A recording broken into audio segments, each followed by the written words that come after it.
सुप्रभात बच्चों, मैं रेणु सक्सेना आज आपको चतुर्था पाठा जरासंध वधम पढ़ाने जा रही हूँ। जरासंध एक महावीर राजा था और उसने महाभारत के समय कौरवों और पांडवों के युद्ध में कौरवों की पक्ष की ओर से युद्ध किया था। और ये जो है जरासंध भीम के द्वारा, पांडव पक्ष का जो भीम थे उनके द्वारा मारा गया था।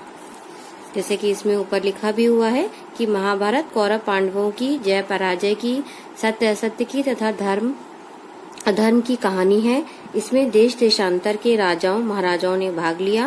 बृहदत्त के पुत्र जरासंध ने भी कौरव पक्ष में रहकर वीर गति प्राप्त की। जरासंध के जन्म तथा उसके कार्यों का परिचय इस पाठ में कराया जा रहा है। तो आइए पढ़ते हैं। पुरा जरासंध नाम कौरव पक्ष से योद्धा आसीत। पुरा माने प्राचीन काल में जरासंध नाम का कौरव पक्ष का योद्धा था। आसीत माने था। तो जब ये हम भूतकाल में की बात करते हैं तो भूतकाल में हम एक वचन में आसीत का प्रयोग करते हैं, यानी कि था के लिए हम आसीत का प्रयोग करेंगे। तो प्राचीन काल में जरासंध नाम का कौरव पक्ष का योद्धा था।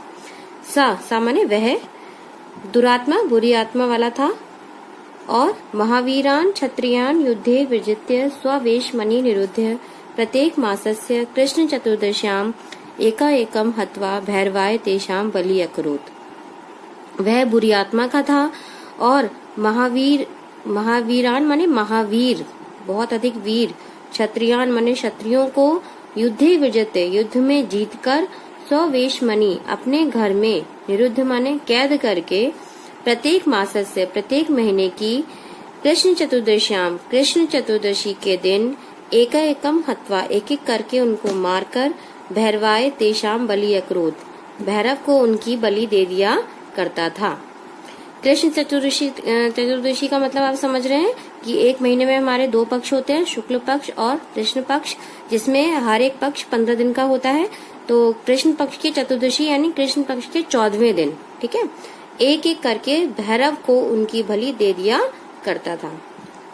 कालांतरे माने कुछ समय बाद, मल युद्ध के समय, जरासंध की मृत्यु यानी मृत्यु भीमेन अववत भीम के द्वारा हुई थी।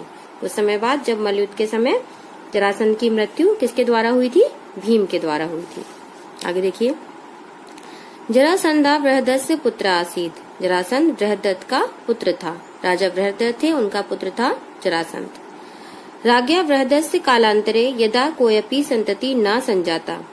राजा बृहदत्त की कालांतरे माने बहुत समय तक, यदा माने जब, कोयपि माने कोई भी, संतति माने संतान, ना संजाता नहीं उत्पन्न हुई, तदा सा चिंतिता अववत तब वह चिंतित हुए माने परेशान हुए।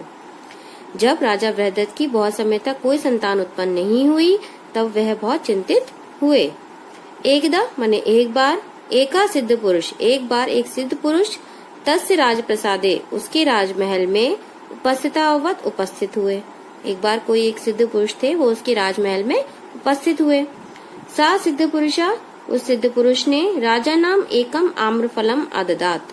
उस सिद्ध पुरुष ने राजा नाम माने राजा को एक, आम्रफलम माने आम का फल, अददात माने दिया। अब देखो यहाँ पर ये धातु रूप है, इसका जो अददात है यहाँ एक वचन है यहाँ पर, इसीलिए यहाँ पर एक वचन का प्रयोग किया है अददात, यानी कि ये लंग लकार का शब्द हो गया और एक वचन का शब्द है, ठीक है। तो एक वचन के साथ हम एक वचन धातु रूप का प्रयोग करते हैं।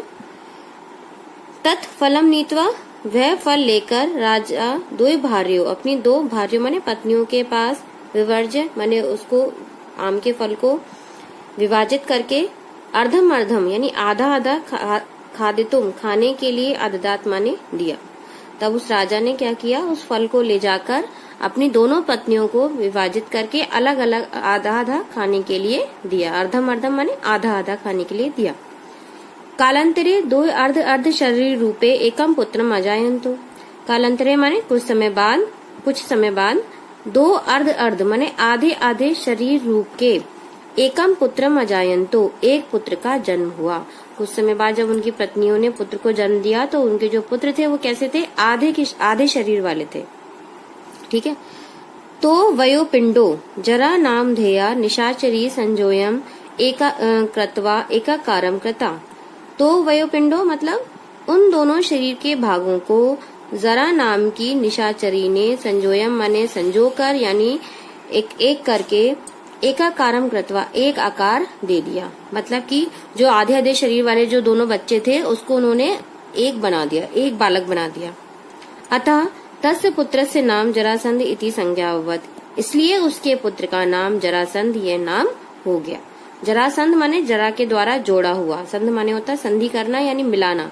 तो जरा नाम की निशाचरी ने यानी राक्षसी ने उसको जोड़कर एक बनाया था, तो इसीलिए उसका नाम क्या बन गया, पड़ गया जरासंध। आगे देखिए, एकदा सकल जनपद से, एक बार सकल जनपद से माने सारे जनपद के, सारे जिलों के क्षत्रिय बंधे हुए क्षत्रियों को, दीक्षित से माने छुड़वाने के लिए, और दुष्ट से वधम, दुष्ट के वध करने की, अभिकांचनम माने इच्छा से, श्री कृष्ण भीमा अर्जुनम सहित, श्री कृष्ण भीम और अर्जुन के साथ, जरासंध गृह विप्रेश प्रवेशम, मतलब जरासंध के घर में विप्रवेशनम माने ब्राह्मण का वेश बनाकर, प्रवेशम माने प्रवेश किया। मतलब एक बार क्या हुआ कि जो कृष्ण भगवान थे उन्होंने जरासंध का वध करने के लिए और जितने भी जो राजा थे उनको छुड़वाने के लिए उनकी इच्छा से वो भीम और अर्जुन के साथ उन्होंने जरासंध के घर में ब्राह्मण के रूप में प्रवेश किया। क्योंकि अगर वो अपने असली रूप में जाते तो शायद जरासंध उनको प्रवेश ना करने देता और वो उनको शायद उनके साथ युद्ध भी कर सकता था। इसलिए वो कैसे गए, ब्राह्मण के रूप में गए। जरासंध तू तान वस्तुतो विप्रान एवं मानवो दंडवत प्रणम्य, जरासंध ने उन तीनों को वस्तुतो माने वास्तव में, विप्रान माने ब्राह्मण, एवं माने ही, मानवो मनवानो माने मानकर, दंडवत प्रणम्य प्रणमय मतलब दंडवत, जैसे दंडवत प्रणाम करते हैं ना, मतलब पूरा झुककर जो प्रणाम करते हैं उसको प्रणाम किया, और यथोचितम और उचित प्रकार से आसनेशु आसन पर, समुपवेश्य अपने सामने बिठाकर, मधुपर्क दानेन शरबत पीने के लिए संपूज दिया और संपूज्य अवदत और बड़ी ही पूज्यता के साथ कहा। तो इसके आगे का मैं फिर बाद में पढ़ाऊंगी, और अभी इसके साथ जो मैं असाइनमेंट भेजूंगी वो आप अपनी अपनी कॉपी में कर लीजिएगा और इसके शब्दार्थ याद कर लीजिएगा। आगे का जो भी रह गया है वो मैं नेक्स्ट वीडियो में पढ़ाऊंगी। ठीक है, धन्यवाद।